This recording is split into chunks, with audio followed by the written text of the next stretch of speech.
4 joueurs qui ont la mentalité la plus dangereuse, celle du self-made player.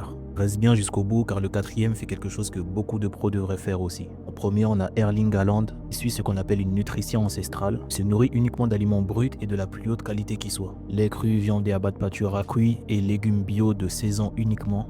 Miel cru, œufs pâturés. Il a compris qu'il ne devait pas laisser n'importe quoi entrer dans son corps. En deux, on a Hugo Ekitike qui a fait une ascension incroyable depuis qu'il est arrivé à Liverpool grâce à une préparation technique privée. À chaque trêve, hivernale ou estivale, il participe à des camps d'entraînement technique privés. Il a compris que c'est ce travail technique en plus du club qui lui permettra de développer ses caractéristiques techniques qui le différencient des autres. En trois, on a ce grand malade d'Hendrick. Depuis très jeune, il a compris qu'une préparation physique privée était indispensable pour performer au plus haut niveau. En pleine saison, malgré les entraînements avec son club, il n'hésite pas à s'ajouter des entraînements de préparation physique avec son préparateur privé.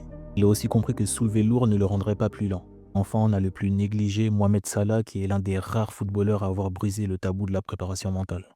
Il a mis en place des routines telles que des routines de méditation qui lui permettent de mieux gérer son stress afin d'enlever tout frein à la performance et augmenter sa capacité à rentrer dans un état de flow. C'est la zone de performance optimale, état mental dans lequel les plus grands athlètes se trouvent lors des plus grands matchs.